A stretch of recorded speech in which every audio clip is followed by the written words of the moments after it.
Friends நம்ம இன்றைக்கி இதை பற்றி பார்க்க போகிறோம். இலக்கிய வர பெரிய எபிசோடில் என்ன இன்ட்ரெஸ்டிங்கான ஸ்டோரிஸ் பண்ணிச்சு நடக்க போதாங்க பார்க்க போகிறோம். வாங்க வீடியோக்குள்ளே போயிடலாம்.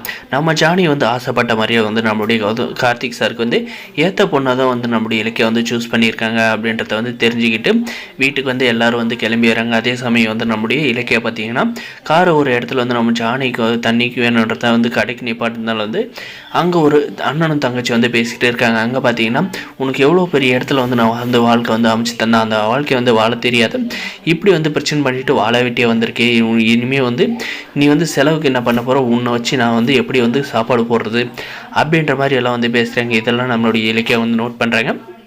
அதே சமயம் நம்மளுடைய இலக்கியா வீட்டுக்கு போயிட்ட அப்புறம் பார்த்திங்கன்னா அதை பற்றின யோசனையிலே இருக்காங்க. நம்முடைய கௌதம் சரி என்ன இலக்கியா என்னாச்சு அப்படின்ற மாதிரி கேட்டது. நம்ம இப்போ சரியான வழியில் தான் போயிட்டு இருக்கோமா, கார்த்திக் வேறு கல்யாணம் பண்ணுறது சரியா அப்படின்ற மாதிரி எல்லாம் கேட்குறேன்.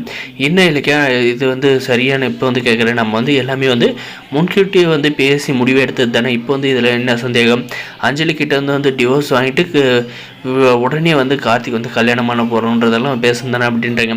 இல்லை இன்றைக்கி நான் வழியிலேருந்து வரப்போ பார்த்தேன், ஒரு அண்ணன் ஒரு தங்கச்சிக்கு பெரிய இடத்துல வாழ்க்கை அமைச்சு தான் இருக்கேன். அந்த பொண்ணு வாழ தெரியாது திரும்ப வந்துட்டு இருக்கா பிரச்சனை பண்ணிட்டு. இப்போது அந்த அவங்க கூட வாழணும்னு நினைக்கிறேன். ஆனால் அந்த வீட்டில் சேர்த்திக்க மாட்டுறாங்க. அந்த மாதிரி ஒரு நாளைக்கு அஞ்சலி தெரிஞ்சு வரப்போ கார்த்திக் சும்மா அப்படின்னு கல்யாணம் பண்ணாதான் கூட நம்ம கார்த்திக் கூட சேர்த்து வைக்கலாம். ஆனால் நம்மளுடைய கார்த்திக் கல்யாணம் பண்ணிட்டாங்கன்னா இந்த ஆஞ்சலியோட வாழ்க்கை எதுக்கும் இல்லாத நடுத்தரமாக நிற்குமே அப்படின்ற மாதிரி நம்ம இலக்கிய சொன்னதுக்கு, நான் என்னுடைய தம்பியோட வாழ்க்கையை மட்டும் தான் நினைப்பேன் இலக்கியா, நீ உன் மாமா பொண்ணோட வாழ்க்கையை நினைக்கிறதானே நீ அவளுக்கு வேறு கல்யாணம் பண்ணி வச்சிரு அப்படின்ற மாதிரி சொல்கிறாங்க. இல்லை கௌதம் நான் எதுக்கு சொல்ல வரேன் அப்படின்றாங்க. நீ எதுவும் சொல்ல வேணாம் இலக்கியா அப்படின்றாங்க. நம்மளுடைய ஜானகி பார்த்திங்கன்னா ஒரு பக்கம் ரொம்பவுமே சந்தோஷமாக இருக்காங்க. நம்முடைய மகன் இப்படி சந்தோஷமாக இருந்தால் நம்ம பார்த்தது இல்லை.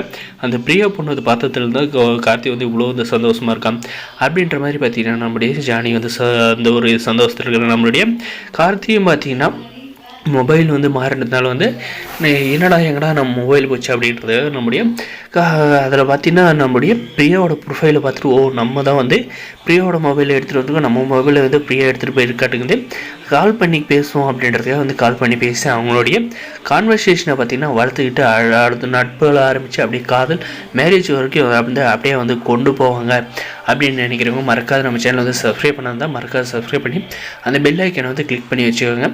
இதுக்கப்புறம் நம்முடைய நட்பு காதலாக மாறி அந்த காதல் பார்த்திங்கன்னா நம்முடைய இலக்கிய ஜானகி எல்லாருக்கும் தெரிஞ்சு இது ஒரு லவ் அண்ட் அரேஞ்ச் மேரேஜாக நடந்தால் சூப்பராக வேறு லெவலாக இருக்கும் அப்படின்னு நினைக்கிறவங்க மறக்காத நம்ம சேனல் சப்ஸ்கிரைப் பண்ணி அந்த பெல் ஐக்கனை ஆனில் போட்டு வச்சு நம்ம தான் நம்ம போகிற வீடியோ எல்லாமே நோட்டிஃபிகேஷன் வரும். தேங்க்ஸ் ஃபார் வாட்சிங்.